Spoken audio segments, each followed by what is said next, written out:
What's going on, everyone? This is Go Along with Dunn and Monis, part of GoAlongTD.com. I'm Tyler Dunn here with longtime NFL scout, former director of personnel for the Buffalo Bills, current XFL director of football ops.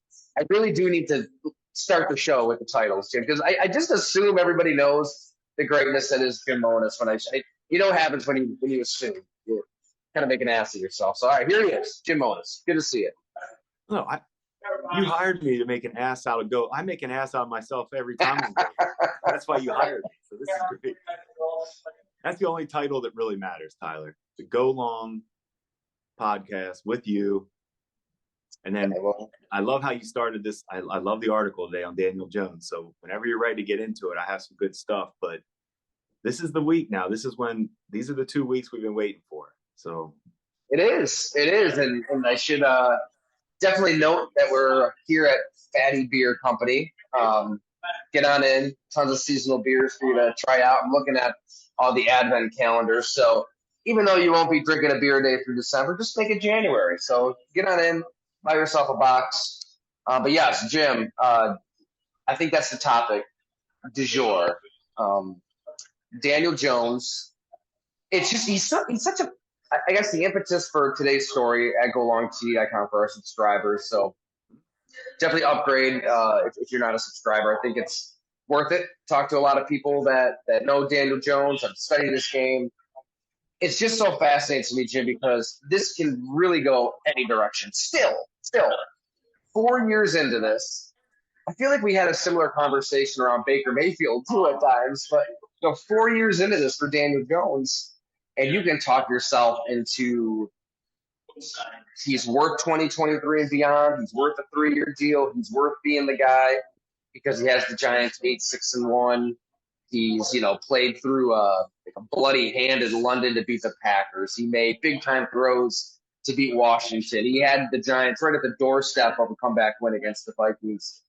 You can talk yourself into it.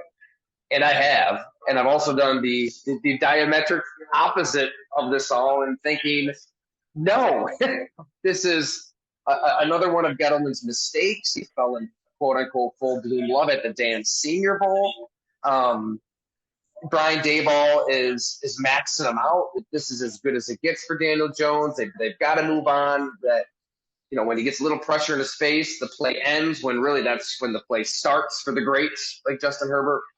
I get all that, too. I think what it comes down to, and I don't want to jump the gun on all the different angles we're going to take, but like when you watch the New York Giants, you either think, okay, this is a case of an offensive mastermind and Brian Daboll just squeezing the orange, getting every last drip of juice that he can out of Daniel Jones. Or you look at it and say, holy hell, like that wide receiver room was evacuated. I mean, Isaiah Hodgins, but God bless his soul, had a great conversation with him. It's here on the podcast feed. He's a good player who deserves to be on an NFL roster. He's the go-to guy. I mean, he couldn't even get on the field in Buffalo. The offensive line, which was atrocious the last couple of years, is still not very good. So you can say, all right, well, give him some weapons. Go sign some guys. Let's see what you have in the quarterback when you do that. So I've got some thoughts, but let's go to the expert first because you've been in this position, Jen. You've tried to navigate this quarterback decision, several times over. As somebody who's calloused and weathered and gray in the beard over this decision, what say you? This is the nightmare of front offices. It really is because, I love how you said it. For 4 years, they've tried to figure this out. We really don't know. They don't know. They know more about how he's handling the team, the leadership, the playbook, all that, which seems good. Here's what we like. Here's what I like about Daniel Jones. Toughness, like you mentioned. He's really tough. Speed is incredible. He is one of the fastest, most playmaker quarterbacks with his legs we have in the NFL right now. Arm looks good. I can't figure out, wow, here we go. This is where it gets bad. For the stats that I care about, yards per play, 23rd. Third down conversions, 23rd. First half point differential for the Giants, they're 25th or 26th. Tyler, that's terrible. Like, if that's your goal from a first round quarterback, those are stats that quarterbacks matter. These stats are proven. These are winning team stats. And basically, to me, the Giants are fooling themselves if they think he is the guy. He's had enough chances, big games, right? How many times have we said, this is the week, the Giants are going to show us this week? Oh, how about this stat? This year they played 5 teams above 500. They're 1-4. So you can go, like you said, you can spin this any way you want. I don't think he's a terrible player at all. I think he is that. When I rank guys, when you rank quarterbacks and you're in that 18 to 30 range, right? That's a shuffle. Throw them up in the air, take them however you want.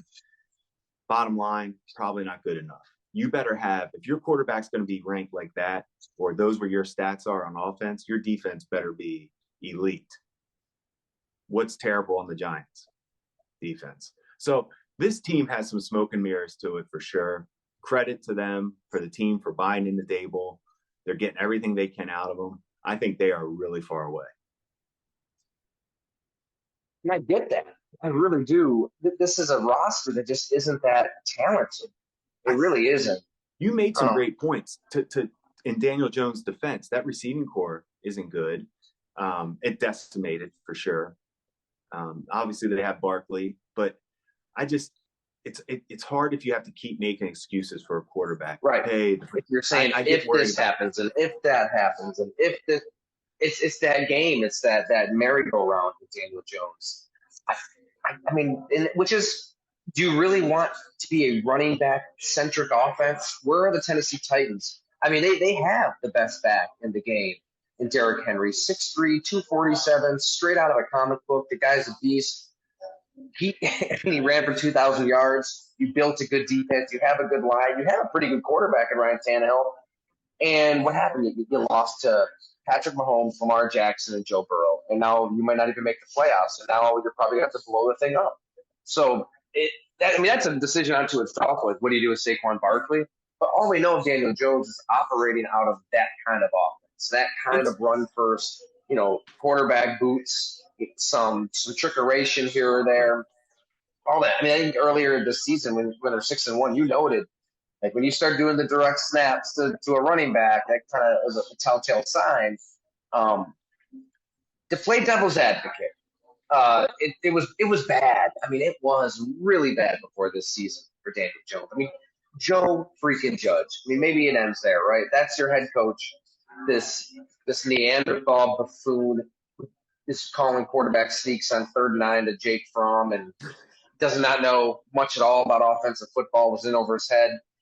And your big ticket signing is Kenny Galladay, who just has been a train wreck signing. The offensive line, Chris Sims, who I really respect, has been on the show. I mean, he said, look, people say they have a bad offensive line, and it's like a throwaway line. He's like, no, they were by far the worst offensive line in football the last 3 years, and now they're just kind of okay. To me, I think there's a needle thread because, as Rich Gannon said, all right, you don't want Daniel Jones, like, what's the alternative? And I want to hear yours in a second, because I'm thinking if you're the Giants, you can use that. Blake Bortles, I mean, things went south for him fast after this deal, but maybe that's the telltale sign as well, right, Jim? But after he took the Jaguars to the AFC Championship game at the 11th hour, the Jags gave him a 3-year deal that was like a middling contract where you're not like looking at the market and going above the next guy. Like that second, third tier, there are some deals you can look at. I think the equivalent on Spotrac, Mike Giudetti does a fantastic job. He lives here in West New York, actually. He looked at the equivalent in today's market to that deal. It'd be 3 years, $66 million. Reasonable, right? I think that's very reasonable. Then you can go spend. Then you can be aggressive. You have to somehow just do what the Eagles did. I mean, that's the part of the Eagles. Be aggressive. Trade a first for a stud receiver. Draft the right receiver. Let's not forget that they got Devontae Smith because they were smart enough to lose that game that Joe Judge was all mad about the year before, which is hilarious. But you just go get talent. As Sim said, build a fucking team. Build a team. And I see you're nervous because you're probably thinking, shit, we did that with EJ.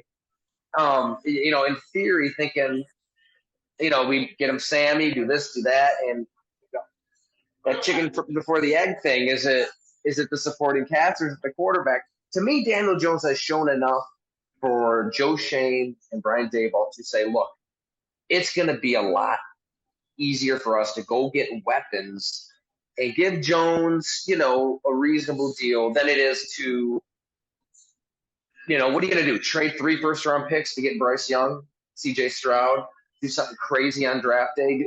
Are you going to try to find the next Deshaun Watson and throw around guaranteed money like it's Monopoly money? I don't know what that alternative is. I really don't. So I think that needle to thread is, okay, you give Jones that deal, you keep hunting for quarterbacks, maybe you draft a guy in the second or third round and Daboll develops for a year or two, and then you see where it goes.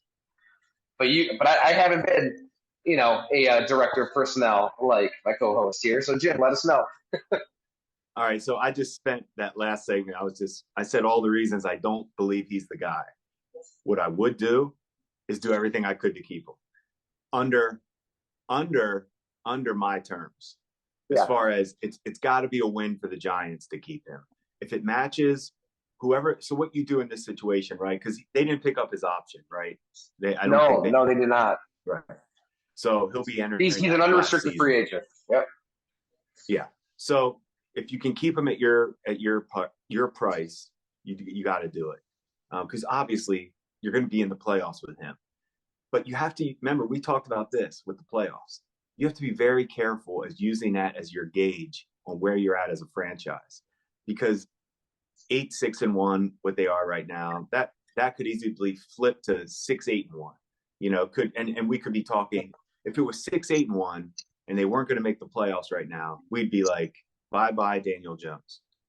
But 8-6-1 sneaking into the playoffs, you're okay with. So basically what I'm saying is I would try to keep them, as long as it doesn't destroy you financially and what you're trying to build. But you have to have a plan to somebody to compete with him. If they don't think Tyrod is, which Tyrod's not the answer either, bring in somebody and let that be a challenge, at least for Daniel Jones, and draft one. I mean, you have to go full board. You have to go full go now to find the right quarterback. And they may have a guy they're going to target. We don't even know that. We don't know what their plan is. But we're looking at keep them, though.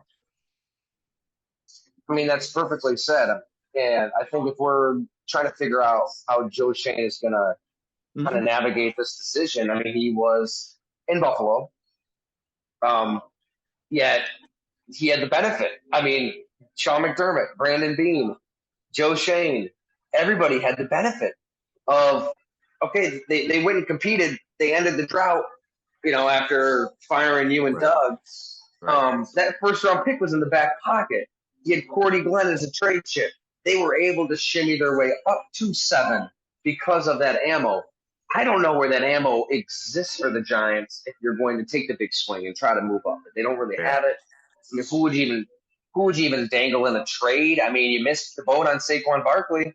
We talked about in the middle of the season that it's hard to trade an MVP candidate, right? I mean, he was playing out of his mind, but the wheels kind of fell off there. He hasn't been the same player the second half of the season. So that could have been something that helped you, move up in the draft.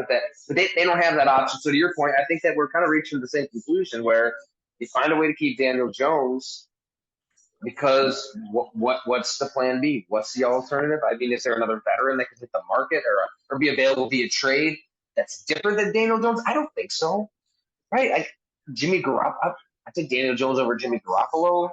I can see them being the same dudes.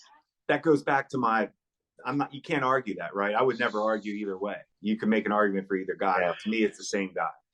It's almost like everybody was joking around about Jeff Saturday was going from Matt Ryan to Nick Foles. Like, what are we doing here? It's the same guy at this point. Yeah. I just feel like the Giants would know. I haven't looked into their situation enough. Salary cap, free agency. I haven't looked into all that. So I don't want to sit there and act like I have a plan for the Giants. But what they're doing right now is they have a plan. And they're probably if the plan is to move on from Daniel Jones, that's scary. So that's why I think this is crazy. You're probably going to think I'm crazy. If you could keep Jones at your price, but you can't overpay for Barkley. Does that make sense? And I'm not trying to take anything away from Barkley, but you said it best earlier with Derrick Henry. What's that going to get you? And the Tennessee, the reason Tennessee's been so good the last couple of years, they were loaded at receiver, loaded at tight end, loaded on defense, average quarterback. Giants, they're not good on defense. So to me, if I'm Joe Schoen, I'm keeping Daniel Jones. I'm going to have a plan in place at quarterback, compete, hopefully draft one and bring one in. But I'm building that defense because I may have hit a home run on that defensive end from Oregon. Now I'm building that defense. Build that defense. Keep trying to get that quarterback figured out. You keep Jones if you can. You can compete with Jones. Can he take a step and get better with, more talent around him? Just don't overpay for him. If Barkley leaves, that should free up some ability to, for you to get better on defense. I'm just big on that defense. I would go hard on defense if I was the Giants. Keep Daniel Jones and get a competition. Perfectly said. I mean, Philly, that's kind of Philly. They went ahead and they kept drafting and signing D linemen. They kept taking swings at wide receiver. Your old pal Howie Roseman, boy, he whiffed bad twice in a row, missing out on DK Metcalf and Justin Jefferson for total busts, but it didn't stop him from drafting Devontae Smith. It didn't stop him from trading for A.J. Brown. The Giants, they've got to get creative there too, right? I mean, they need a weapon, something outside. I don't know where you look. Everybody's in the same boat. I mean, Jacksonville's going to be aggressive, I think, to try to get Trevor Lawrence a star as well. That's pretty spicy. I want to ask you this, though, too. I mean, ownership is another element of this where you live that, too. And Terry Pagula, he loved Patrick Mahomes. He let you guys know that very, very early. And you went through the process. And when push came to shove, he didn't stick his nose in there and demand that something happen. You guys executed the trade. We're let go. Sorry, you're here with me, Jim. And then they take Josh Allen the next year. No, it was good. Where we know John Mara. Hey, that was a big part of our series last year as well with the autopsy. Their fingerprints are all over this organization. His brother is right atop the masthead. Chris Mara, I mean, he's the VP of player personnel, and he's a part of the ownership group. They got the nephew that's right atop the player personnel parts of the front office masthead there, sitting next to Joe Schoen, the suite. He says family isn't involved with football decisions, and it's pretty nonsensical when you just really see how the team is built. And Chris is sitting in on these interviews with the GMs. I don't know should I say this, Jim, with Chris? The message that I got on Christmas. It's been a year, right? It's been a year. It must be your yearly hammer on the Giants ownership. Well, they were so nice to you, Tyler. They were so nice to you after that story you wrote last year. I mean, when you've got the bullshit radar up and you smell bullshit, I mean, you just try to call. It's all true. You call balls and strikes, and when it's not one person detailing the work environment out of Gettleman and co, but rather a dozen. I mean, you listen. But yeah, Christmas Day last year, I'll tell our podcast listeners, Chris, purporting to be Chris Mara on LinkedIn. There's no reason to think that this account isn't legit. We aren't connected on LinkedIn. But I got a message via InMail, so went out of his way to directly send me a message even though we aren't connected. Quote, this is on Christmas Day, Christmas night actually, it's 6:09 p.m. Quote, when you use the word alleged in you bullshit story, right away you are a phony. The only asshole that should be alleged in this story is you and perhaps not alleged. So there's Chris checking in. And then if we could just say, if we could have the next, I wish we had like a Sports Center clip right now, like Giants fired Dave Gettleman and Joe Judge right after that article, right after he said And hire people outside of the organization, which was the whole point of the series. You need fresh minds to make these big decisions, like deciding whether or not Daniel Jones is your quarterback. That's the whole point, right? You need proven decision makers and evaluators who have been there. Look, Joe Shane, you were on the road. You saw him out there. Like I always bring up Matt Fairburn's excellent story. This dude is like lived out of a freaking Marriott most of his adult life, just studying these players on the road. Give me eyeballs who have been on the game nonstop. That they have that now. They have a head coach in Brian Daboll who checks every box. So yes, the Giants did the right thing. I'm just saying. I mean, we don't. The fingerprints all over this team. The ownership's fingerprints are still all over this team, and we don't know how that's going to factor into these big decisions yet. You'd hope that they would just leave Shane and Daboll alone to navigate this all, but you never really know. Yeah, that's the hope, that they leave those two alone. I would hope that Joe, Shane, and Daboll, I would hope they went into this. I would hope Joe accepted this position as general manager, knowing they wouldn't get involved. Because to me, that's your one shot. If you're Joe Shane, he's worked his whole career to be the GM. You need to make sure that it's on, if it's on my terms, if it's going to be my pick, I want it to be my pick. Now, obviously, you're the owner. And I need to know as the GM, are you going to trump me on draft day? Because I just need to know that. And if you are, that's your right. I just need to be prepared for that. If there's somebody you want, let me know. Obviously, we can take them. I don't know if I'd want to take that job, though, if I'm joking. I don't know if I'd want to be a GM for a team where the owner said, yeah, I probably will get involved. You'd like to think things got so bad so fast. And that scene at MetLife Stadium, I mean, they tried to give Dave Gettleman this hero's exit, they tried to and I mean the fans weren't having it. The place is should have done it half empty and they're booing the hell out of them. And what's that? They should have done that for Jerry Reese. Yeah, that's the dude who won the Super Bowl. Two Super Bowls unceremoniously. And that's who you replaced Jerry Reese with him. That's unacceptable. The state that this team was really left into financially when they finally did fire him. I mean, retirement. Get the hell out of here with this verbiage. By the way, it's almost a mutually parting of ways season, right? When these head coaches and teams mutually part ways, we're upon that.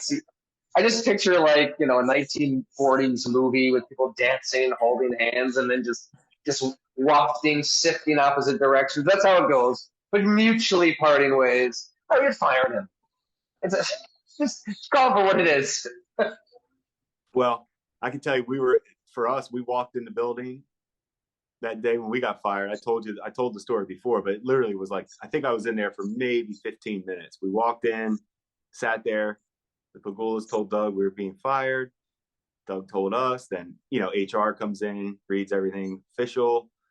And we walked out. Doug and I drove home with Doug back to downtown Buffalo. And we were just trying to find what bar was open at about 8 a.m. on a Sunday morning. And we did find one.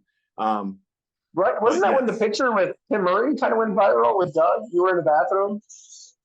Wait, say it again. Was that the day that picture of Doug Whaley and Tim Murray went viral? You were in the Austria?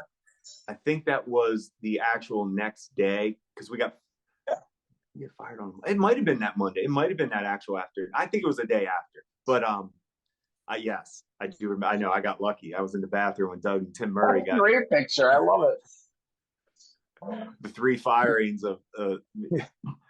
But anyway, I know I had a point somewhere, but yeah, so Gettleman when he was let go, was the whole firing, the financial ruins. Oh yeah, no. It's just Joe Judge, Gettleman, thanks, shake hands, bye. That's going to be one of the more fascinating off seasons. Will be the Giants because I'm always fascinated by the teams that I don't want to call them.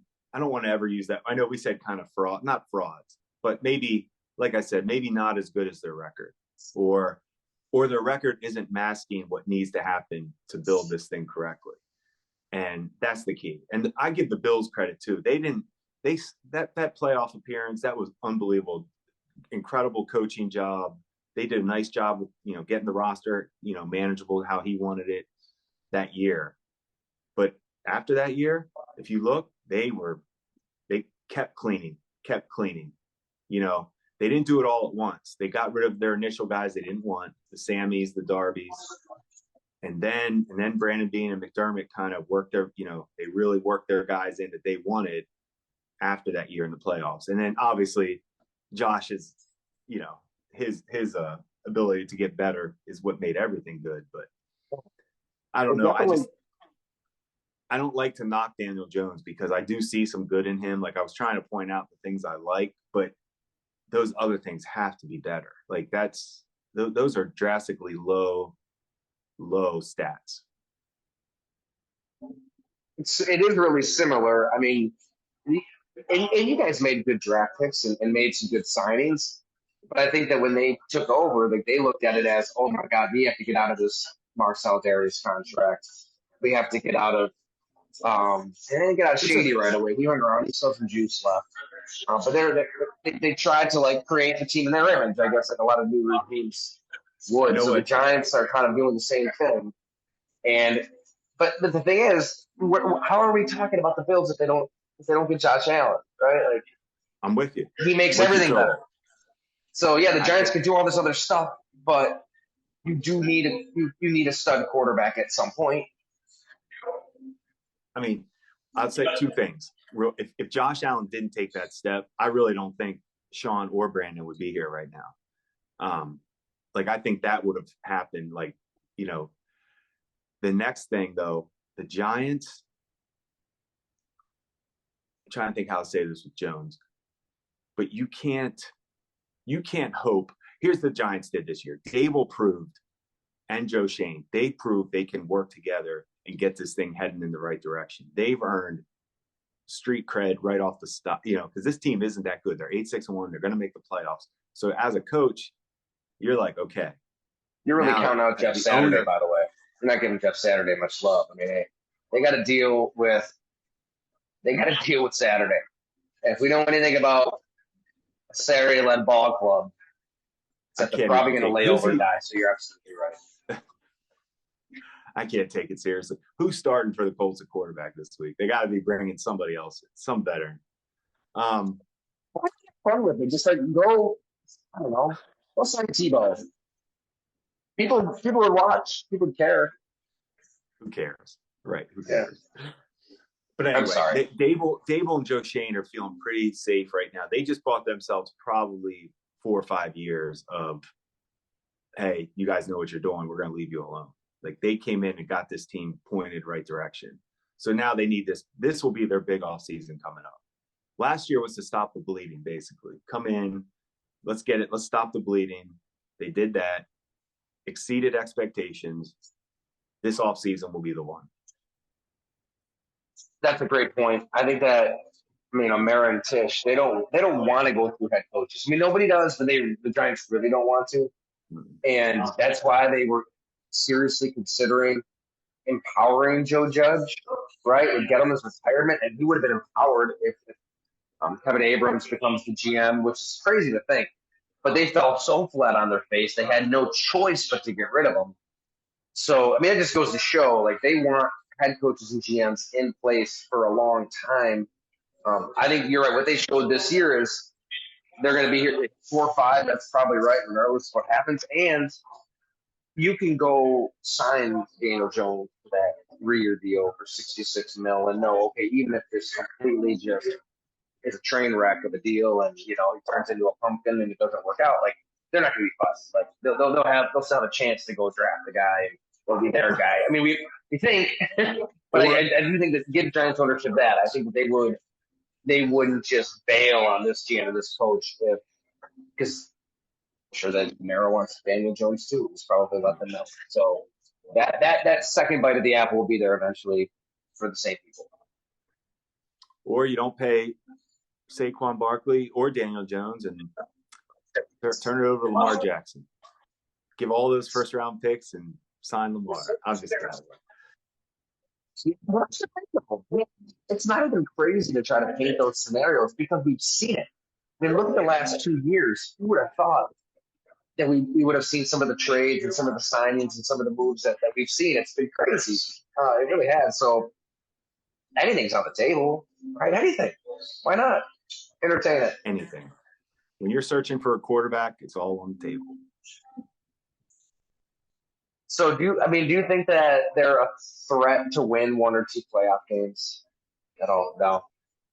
I can see it happening. All right, let me take this back. It's the NFL. So that would be like me asking you, do you think Houston can beat Jacksonville this week?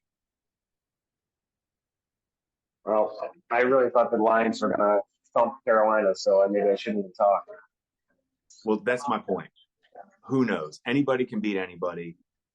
So, yes, my thing would be no, I don't see the Giants winning a playoff game. Could they? Sure. I mean, who are they? Are they supposed to play? Are they kind of lined up yet or not? I don't even look at the matchups, but yeah, I mean, there's still a lot up in the air, I think, but yeah, Colts will probably beat the Giants this week, and we'll just right.